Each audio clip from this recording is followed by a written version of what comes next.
Good morning, everyone. Frank Vaughn is tweeting, quote, "We're excluded from many polls as an option. We face negative press that the other parties appear exempt from. Fastest growing party, second most declared candidates. This is how democracy dies as the pundits celebrate." At Maxime Bernier. And this is in response to a CBC article titled, "Maxime Bernier Excluded from Federal Leaders Election Debate." And that's an interesting article, but not the one I'm going to read today. We're doing a Twitter roundup plus letter to David Johnston. But this is Spencer Fernando tweeting, quote, "Bernier should be invited to the debates. Whether you agree with his ideas or not, he has expanded the range of discussion on multiple issues: immigration, unity versus identity politics, etc. Canadians should get the chance to hear those ideas in person and make their own decision."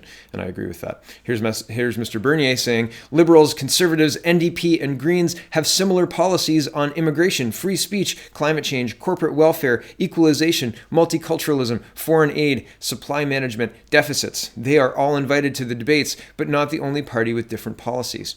Here's another one. Mr. Bernier says, "PPC has over 310 candidates, while the Liberals have only 238, and scrambling to name more. NDP is a zombie party with even fewer. Bloc has only candidates in Quebec.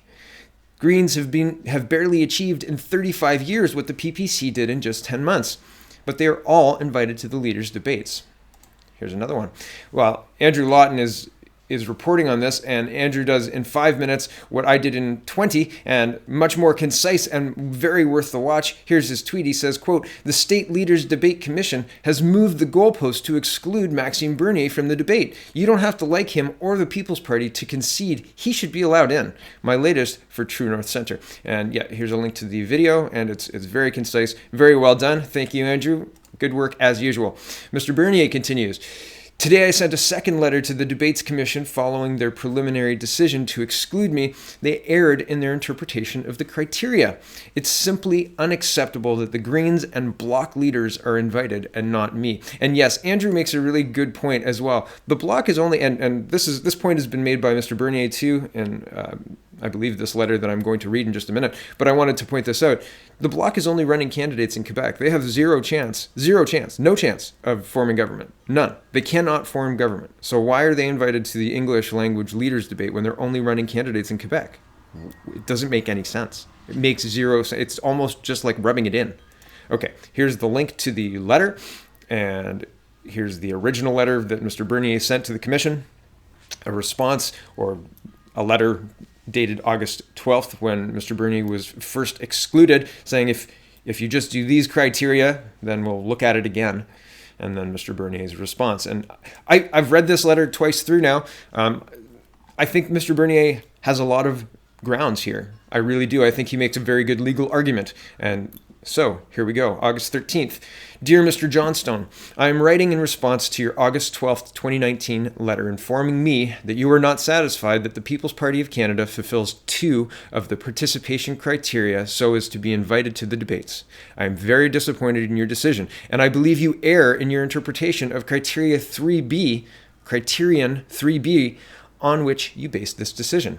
Criterion 3B states that, based on the recent political context, public opinion polls, and previous general election results, the Commissioner considers that candidates endorsed by the party have a legitimate chance to be elected in the general election in question. There are 3 qualifications in this criterion. The third one, the previous general election results, is obviously not applicable since my party did not exist at the time. You base your decision entirely on your assessment of the second one, public opinion polls, and completely ignore the first one, the recent political context. Moreover, you add that you made your assessment about our chances to elect candidates, quote, at this time in the electoral cycle. However, criterion 3B makes no mention of timing. It simply states that our candidates must have a legitimate chance to be elected in the general election and not at this time in the election cycle. It is obvious that the election campaign could have a huge impact on this legitimate chance. This is why the first qualification in criterion 3B, the recent political context, is crucial in how you must interpret it, and why you necessarily err in your decision if you ignore it. The document published yesterday on the Commissioner's website, Interpretation of Participation Criteria for the Leaders' Debates, supports our argument that you did not take every relevant point into consideration when making your preliminary assessment. This document presents 10 different types of evidence from A to J that the Commission has considered and intends to consider. Your preliminary assessment, as explained in your August 12th letter, focuses entirely on an assessment of part of point B, current standing ... in national public opinion polls. It ignores other parts, the trends in these polls, the fact that we went from 0 to 5% nationally in some polls in less than a year, and even more in certain regions. It ignores point F, media presence and visibility of the party and or its leader nationwide. Although I do not have data to illustrate it now, I believe it can be demonstrated that our national media presence has been superior to that of the NDP and the Green Party and far superior to that of the Bloc Québécois. It also ignores point G, whether a party is responsive to represents a contemporary political trend or movement. Point I, party membership, and point J, party fundraising. These matters relate directly to your ignoring the recent political context. As I explained in my July 22nd letter to you, polls indicate that there is a very high degree of potential volatility among the electorate. Also, 1/3 of Canadians did not vote in the last election, and many are dissatisfied because of a lack of real political choice. The recent political context shows that in various provincial elections in Canada and national elections in other Western countries, populist parties have rapidly emerged and become significant players in these conditions. The most spectacular examples of this is the victory of the Brexit Party in the UK only a few months after its launch this year. The People's Party is a perfect example of this rapid emergence of populist political alternative. After 10 months, we have set up associations in almost all ridings, 332 out of 338. We have attracted about 40,000 members, which is more than double the number of the Green Party has attracted in 35 years. And we have selected more candidates at this time, 310, than all other parties apart from the Conservative Party. Moreover, as stated again in my July 22nd letter, the People's Party of Canada is the only party that offers political policies clearly distinct from those of all other parties on issues that are at the heart of political debates, including immigration, multiculturalism, climate change, free speech, foreign aid, deficits, corporate welfare, etc.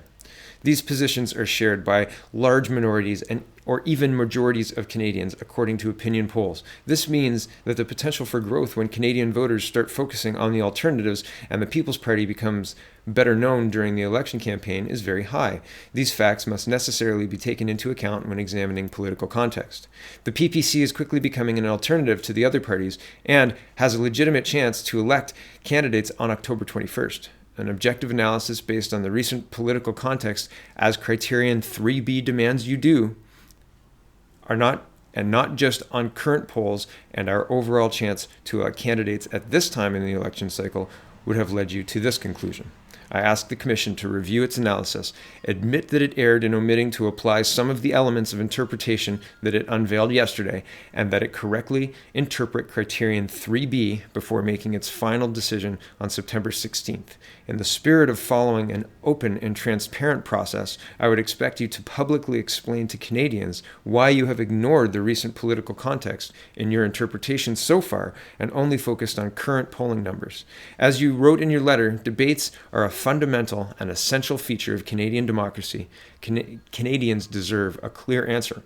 Warm regards, the Honourable Maxime Bernier, and People's Party MP, leader, People's Party of Canada. Okay, and here's the last two. Mr. Bernier says, in what kind of bizarre world do we live in when the leader of a separatist party that has no candidate outside of Quebec is invited to the debate in English, while the leader of a national party with support and candidates across the country is not? And that is very true. And that is a great point. I guess that's where I heard that point before. Maybe it wasn't Mr. Lawton. However, Mr. Bernier's final tweet on the subject up to now is, if you believe in democracy and in the principles that will defend, I need your help now. If you haven't already, go to our website, become a member, donate, read our platform, and sign this petition demanding that they let Max speak. And here's the People's Party petition and there's been a change.org petition going around. As far as I know, change.org is run by George Soros NGOs, right? George Soros connected NGOs. So I haven't signed that petition, and I don't think I will sign that petition, but I've signed this petition. So this petition is People's Party controlled, and I'm not sure why there's, well, not a House of Commons one. I think probably this is the best one to sign if you're going to sign one. And so the link will be in the description. But worth it. I think the more important aspect of this, yes, it's important to have our names written down and our will communicated to Mr. Johnstone. But I really think the cornerstone of this is that Max makes a solid legal argument, regardless of whether you like Mr. Bernier or like the People's Party or any of those things. I think that the debate commissioner's own rules and Mr. Bernier's highlighting of their only looking at the polls and nothing else makes the debate commission have to look at this again. And if they have to look at this again and consider the context, well, I think Mr. Bernier, like I said, has a solid legal argument for being included.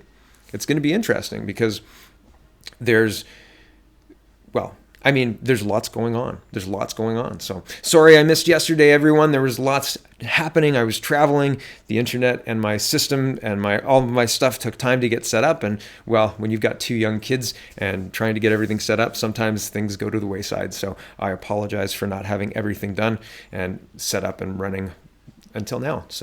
But I'm back on schedule now.